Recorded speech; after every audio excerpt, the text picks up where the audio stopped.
Hello friends, I am Neeru and most welcome to my channel beauty and hair styles.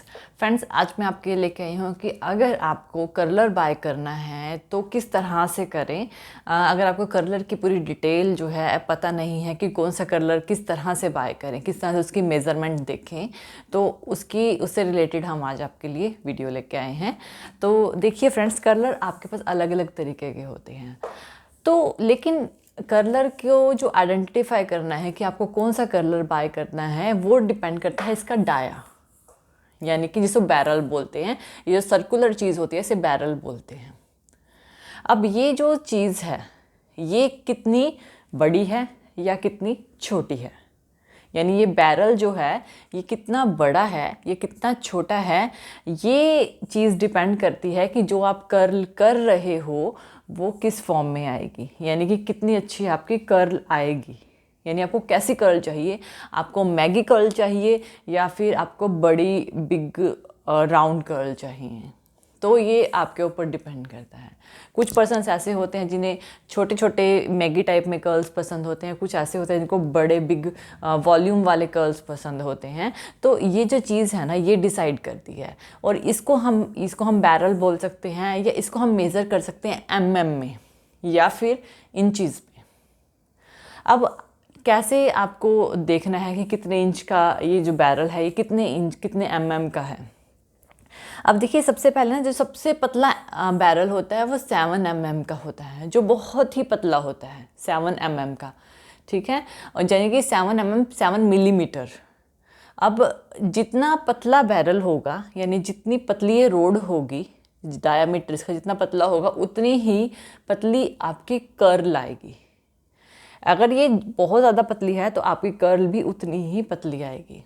और MM जिस हिसाब से बढ़ता रहता है उस हिसाब से आपका जो कर्ल है वो भी साइज़ में बड़ी होती रहती है। तो ये जो बैरल है ये जो है ये देखना होता है कि आपको कितना चाहिए। जैसे कि 7 mm का भी आता है, एक आता है 9 mm का, यानी कि छोटे 7 mm सबसे छोटा कर्ल होगा, 9 mm उससे थोड़ा सा बड़ा आएगा। नेक्स्ट आपका 13 mm का, 18 mm का, 19 mm का, यानी कि बड़े होते चले जाते हैं।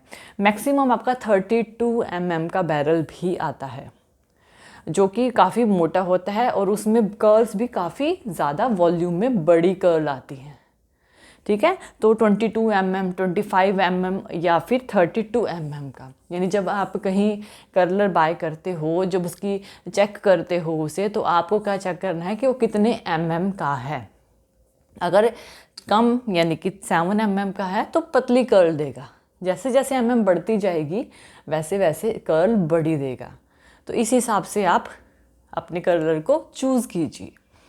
दूसरा होता है कि कुछ कर्लर ऐसे होते हैं जो नीचे से तो बड़े होते हैं लेकिन ऊपर से छोटे होते हैं, पतले होते चले जाते हैं, इनका बैरल जो है वो पतला होता चला जाता है, ठीक है। नीचे से बड़ा होता है, ऊपर से, ये तो देखिए इक्वल है, लेकिन कुछ नीचे से बड़े होते हैं, ऊपर से छोटे होते हैं, पतले होते हैं डायमीटर उनका। ऐसा क्या होता है उसमें, उसको जो मेज़रमेंट करते हैं, यानी कि जैसे कि मैंने आपको कहा कि एमएम में मेज़रमेंट करते हैं, तो आप इंचज़ में भी मेज़रमेंट कर सकते हैं। जैसे कि आप 0.7 से 0.35 इंच इस तरह से हम मेज़र कर सकते हैं, या फिर 0 पॉइंट यानी 1 to 0.7 इस तरह से मेज़र करते हैं। यानी कि नीचे जो होता है ज़्यादा होता है, ऊपर जाते जाते वो कम होता चला जाता है। लेकिन ज़्यादातर स्ट्रेट में ही आते हैं, ज़्यादातर अगर आप देखोगे तो आप ज़्यादातर स्ट्रेट में ही बाय करोगे। तो आप एमएम को मेज़रमेंट कर लीजिए, यानी मिलीमीटर को मेज़रमेंट कर लीजिए कि इसका डायामीटर जो उसका सर्कल है वो कितना बड़ा है। और अगर आपको इस तरह से समझ नहीं आता है तो आप, यानी कि अगर आप देखेंगे तो आपको देख के पता लग जाएगा कि कर्लर अगर मोटा है तो उसकी जो कर्ल है वो मोटी ही आएगी, अगर कर्लर पतला है तो उसकी कर्ल जो है पतली ही आएगी। आपने देखा होगा कुछ रोड्स बहुत ही ज़्यादा पतली होती है और कुछ रोड जैसे कि मीडियम है, कुछ रोड्स बहुत ही ज़्यादा मोटी होती हैं।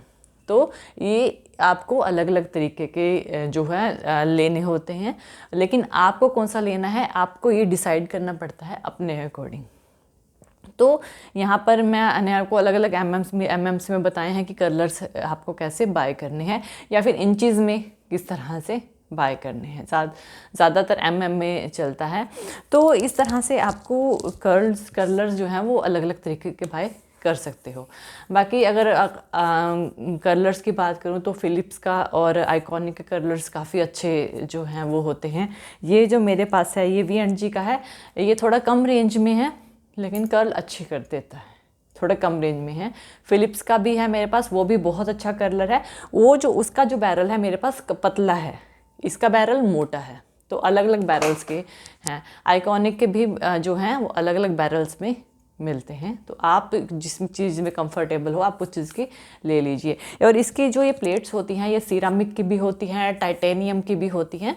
तो आप को यानी सिरामिक का भी अच्छा है, टाइटेनियम का भी अच्छा है, जो भी आप प्लेट लेना चाहते हैं वो ले सकते हैं, क्योंकि ये जो है थोड़ा हीट को मेंटेन करते हैं, इस वजह से हम इन्हें देखते हैं।